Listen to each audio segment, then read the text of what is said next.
আচ্ছা বলেন তো, বাসায় যদি সুন্দর পারফেক্ট ভাবে রোল বানাতে পারেন তাহলে দোকানের রোল আর কেন কিনে খাবেন? আর এই যে দেখেন কতটা পারফেক্ট হইছে আর সুন্দর হইছে, ভিতরে একেবারে পারফেক্ট কুক হয়েছে।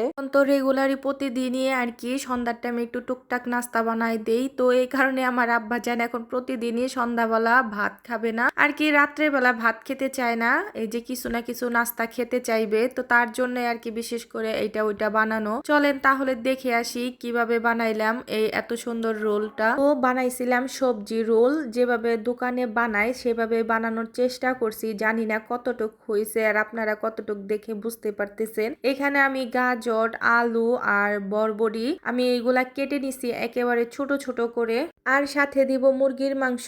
তো মুরগির মাংসটা আমি সিদ্ধ করে একেবারে ছোট ছোট করে এই যে ছিঁড়ে নিছি হাত দিয়েই। সাথে তো পেঁয়াজ কাঁচামরিচ দিতেই হবে, কোনো কিছু রান্না করতে গেলে তো পেঁয়াজ কাঁচামরিচ ছাড়া অসম্পূর্ণ। এই যে একটা আমি কড়াইয়ের মধ্যে প্রথমে তেল দিয়ে দিলাম পরিমাণ মতো, যতটুকু তেল লাগবে আন্দাজ মতো দিয়ে দিবেন, সবজি চিকেন যতটুকু থাকে। তো তারপরে এই যে দিয়ে দিলাম পেঁয়াজ কুচিগুলা প্রথমে, তারপরে পেঁয়াজ কুচিগুলা লাড়াচাড়া দিয়ে একটু আর কি ভেজে নিব যেন কাঁচা গন্ধটা না আসে পেঁয়াজ কুচির থেকে। যখন আমার পেঁয়াজটা ভাজা হয়ে যাবে তখন একে একে আমি সবকিছুই দিয়ে দিব আর কি। প্রথমে দিয়ে দিলাম এই যে চিকেনটা, যেটাকে আমি একেবারে ছোট ছোট করে রাখছি সেইটা, তারপরে মুরগির মাংসটাও একটু পেঁয়াজের সাথে ভাজা ভাজা করব, আর তারপরে মুরগির মাংসের মধ্যে হালকা একটু আদা বাটা দিব, বেশি দিব না কারণ এটা তো আর আমি মশলা করব না, এই কারণে আমি আর কি অল্প করে একটুখানি আদা বাটা, রসুন বাটা আর জিরা বাটাটা একসাথে মিক্স করে একবারে যেন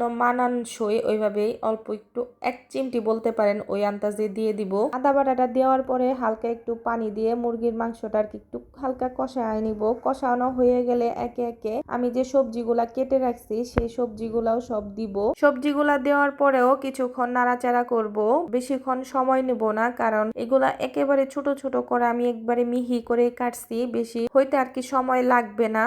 এইখানে সবজিগুলা দেওয়ার পরে 2 মিনিট আর কি একটু নাড়াচাড়া করার পরে এখন একে একে দিয়ে দিব সস। প্রথমে দিব হচ্ছে এই যে সয়া সসটা দিতেই হয়, তারপরে দিব হচ্ছে টমেটো সস। তো টমেটো সসটা দিলেও অনেক ভালো লাগে, আর 2টা সস দেওয়ার চেষ্টা করবেন। তারপরে সবার শেষে দিব আমি একটা বারবিকিউ সস। এই সসটা আপনারা ইচ্ছা করলে দিতেও পারেন, না দিলেও কোনো সমস্যা নাই, আমার কাছে ছিল এই কারণে আমি দিলাম। তারপরে এই যে ভালো করে এখন নাড়াচাড়া করার টাইম আর কি, অনেকক্ষণ ধরে আমি নাড়াচাড়া করব ভালো করে। আর সবার শেষে দিব হচ্ছে আরেকটা জিনিস, দেখবেন বেকারির এই যে রোলগুলার মধ্যে কিন্তু নুডলস দেয়, তো আমি নুডলস আলাদা করে সিদ্ধ করে রাখছি সেগুলা দিয়ে দিব। তার আগে আমি একটু এই যে লবণ চেক করে নিছি, লবণ কম হয়েছে, আর দিলাম হচ্ছে ম্যাগি মশলা, এটাও দেওয়ার চেষ্টা করবেন। এখন আমি এই যে নুডলস গুলা দিয়ে দিলাম, তো দিয়ে দেওয়ার পরে এখন ভালো করে নাড়াচাড়া করব। তো নাড়াচাড়া করে নামিয়ে নিব। তো আমার হয়ে গেল আর কি এই যে রোলের ভিতরের পোরটা রেডি, এই যে একেবারে পারফেক্ট হয়েছে। এখন নামিয়ে রাখবো। তারপরে এখন বানানোর পালা হচ্ছে ওই যে রোলের উপরের যে খোলাটা, তো ওইটা বানাবো। আর এইখানে বানাতে লাগে ডিম, ময়দা, তেল আর নুন, এইভাবেই এই যে মেখে নিব। আর এখানে তেল দিয়ে আমি ভালো করে গুলে নিছি, আর এটাকে ব্লেন্ডারে একটু ফিটিয়ে নিলে সবচাইতে ভালো হয়, আমি ওইভাবেই করে নিছি। এই যে আমি সবগুলা মিশ্রণ একেবারে দিয়ে আর কি, যেটাতে জুস বানানো হয় ব্লেন্ডারের জারে, সেটাকে দিয়ে দিছি। আর 2 মিনিট আমি এই জারটার ভিতরে আর কি গুলিয়ে নিছি। তো হয়ে গেছে আমার, এখন নামিয়ে নেব আর নামিয়ে বানানো শুরু করে দিব। এই যে আমার গুলাটা দেখে হয়তো বুঝতে পারতেছেন কেমন হয়েছে, সেম এরকম হইলেই সুন্দর হইব আর কি, একটু পাতলা পাতলা হইব।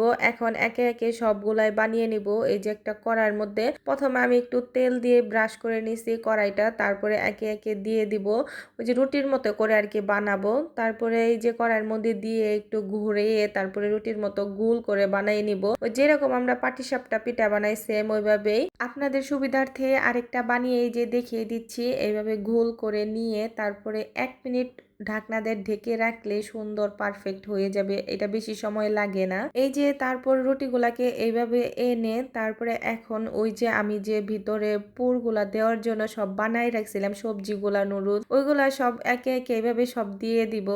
এই যে সবজিগুলা দেওয়ার পরে এখন আমি উপর থেকে দিয়ে দিচ্ছিলাম চিজ।